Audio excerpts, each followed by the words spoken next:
Hey guys, it's Back in Handyman, and I am here to do a demonstration on how to set up and kind of a personal review of this.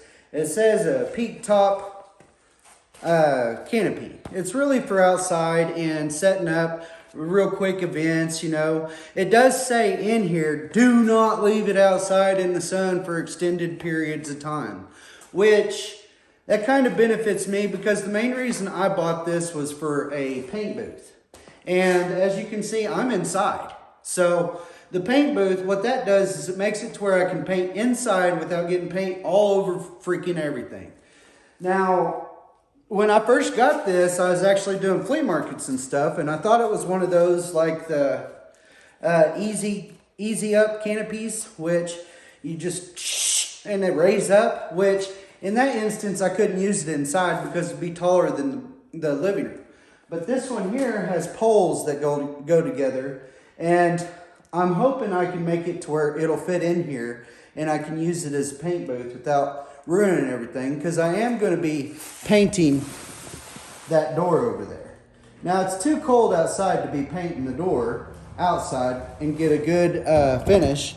I don't want to use a brush. I don't want to use rollers. And I'm going to be using oil-based paint. So I don't want to get paint all over everything, and it's going to stink to high heaven. So with my grow house, I actually have a few inline fans that I might try to set up to where it kind of exhausts the smell and all that out the window. I don't know yet. I'm going to try to set up this canopy and show you guys all the little details about it. Now, so far, it looks pretty sturdy except for these plastic. I don't know how long these plastic things are going to last, to be honest with you. There's that, and you know, along with that, there are some funky looking and funky made plastic things. So if you like broke the finger off one of those, it would suck, because where are you going to get another one of these things? You probably have to call up the whole peak top canopy people. So, and it didn't come with the carrying case. That was another downside. So, you know, when I first got this, I pulled it all out of the box and I threw away the box. Well, one of the main things the instructions told me, ain't nobody got time to read that, right? Okay. It says right here, do not throw away the original package cartons in case of return or exchange. So I already messed up there. I'm not planning on exchanging it anyway. It is for a paint booth. But off to the side of it, I bought one of these. It's just like a carrying case. It's costed, I don't even remember how much, but I bought this so that I could put this tin in it, because like I said, this is for a paint booth. It's not really for a canopy to be sitting out in the sun and stuff. However, I can use it for that. I mean, it's mine, so fuck it, why not, right?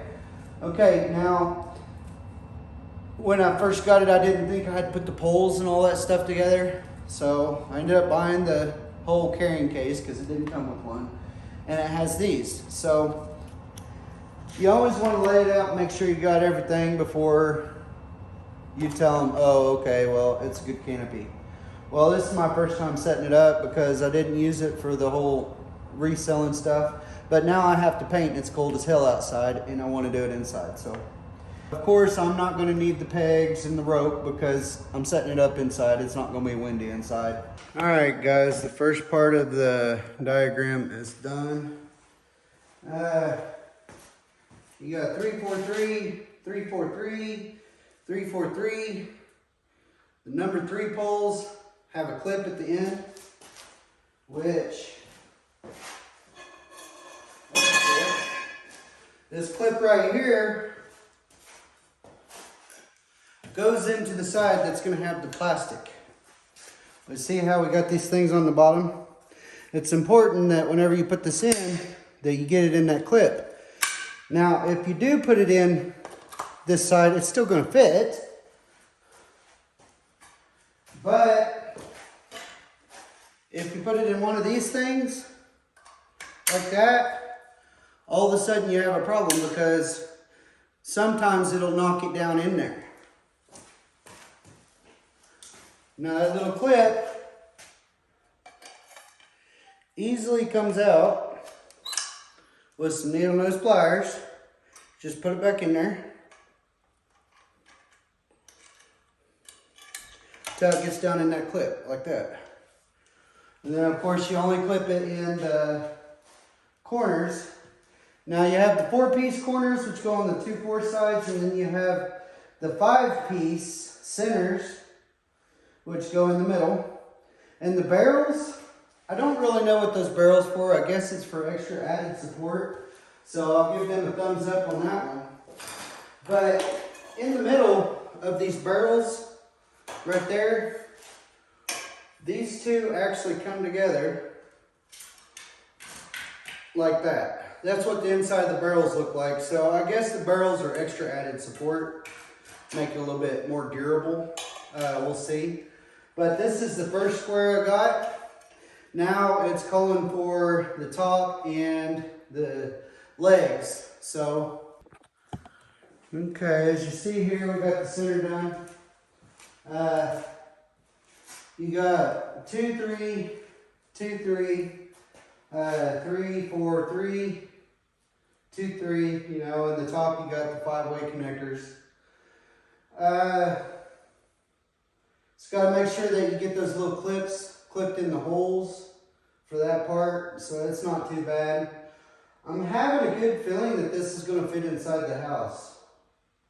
I'll go ahead and get the top on it and the legs on it, and we'll see where we're at. Alright, as you can see, it barely fits.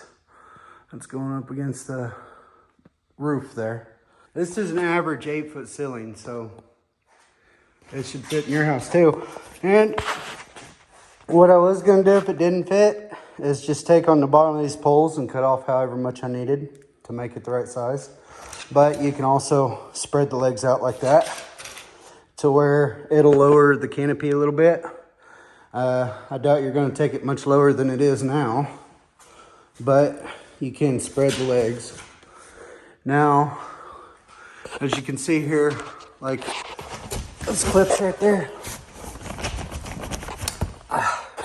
these center ones for some reason almost keep popping out. I'm not worried about it because it's not really hurting anything, but those clips go up in the plastic like that. And then you got the center that goes over, and that's how you had the 5-way, 4-way. No, those are 5-ways. The 4-ways are on the corners, my bad. And then on the roof structure, you always have the barrels going in between the two on the side that don't have the clips. I'm going to try to put the sides on this now and see how it looks. Okay, on this episode of Cribs, we got a canopy. Seems to work pretty good. I mean, when you get the sides on, there's these little clips that you go ahead and hang on the pole. And then after you get those on, there's like 3 that go across the sides here.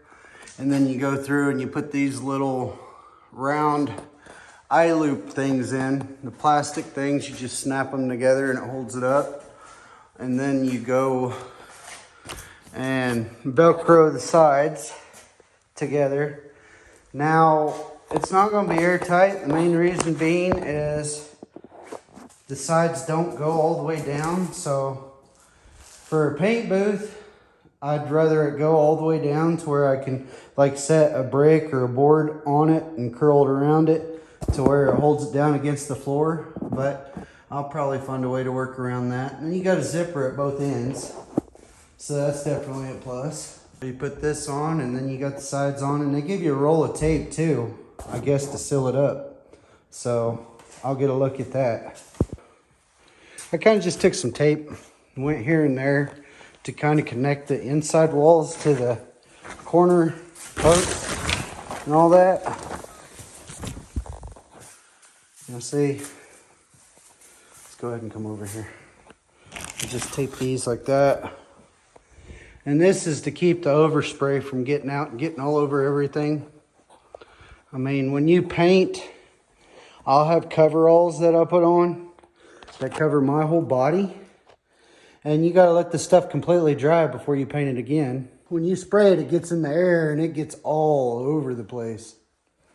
So, and about that gap in the bottom, you just take and you roll the drop cloth. You roll the drop cloth up in it a little bit, and then you put clamps on it here and there to keep it from going all the way to the bottom. I don't know how good this is going to work, but that's what I got for the door. I will have another instance where I'm going to be doing a lot of cabinets probably. So, you know, this is kind of trial and error here. I think it'll work just fine, but we'll see. I'll get the door in here and get it sanded up, and I'll let you see how it looks while I'm painting.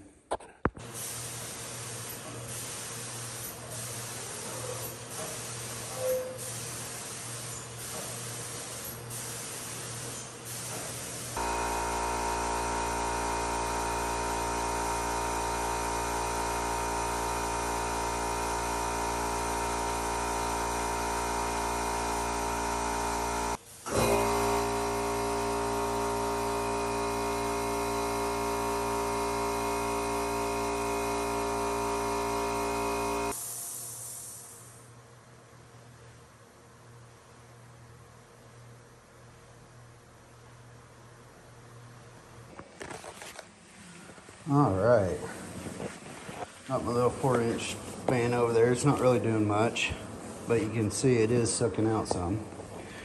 This tent actually does make it to where it blocks off a lot of the smell and odor, but I mean, it's definitely getting out for sure here and there. This is the color that I decided to go with on the door. It's a cranberry. But in between each coat, I just sand it down and then do another coat on it.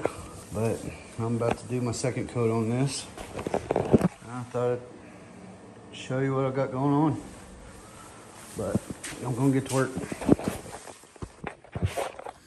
All right, guys, it's all done painted. And now I just got to take it down and see if it'll fit in there with my grow tent. It took like an hour to 2 hours to set this up for the first time, so we'll see how long it takes me to take it down. But as you can see, there ain't really no red paint on the floor. You can see in there the ground is all red. See? It's red in here for sure. I can still smell it pretty good in here too. So. All right, I got it all in there. Oh my, that was a pain in the ass. But I will say that this carrying case is way too big for just that one canopy. This has a 10 by 10 grow tent and a 10 by 20 canopy in it. So even though I'll put a link in the description for this carrying case, you might want to get one that's smaller. It'd probably have to be just as long because the poles are that long. That's why I got it that long in the first place. But it being this big was just way too much. But it took me a while to take it down and fold it up. Kind of like folding up a tent. You have to fold everything up nice and neat or else it ain't gonna fit. But that's it for the canopy. Like, subscribe, and follow. Peace out, bro. Thanks for watching. If you would like to help support the channel, check out the links in the description. They are my recommended items, as well as some of the things in the video. If you purchase through the provided links, a small portion of that goes back to me. Like, subscribe, and share. Hey man, while you're at it, check out my other YouTube channels. The Stay Home Dad, The Back End Handyman, The Dorser Family, and The Average Stoner. Just a little bit of what I do from day to day as a stay-home dad.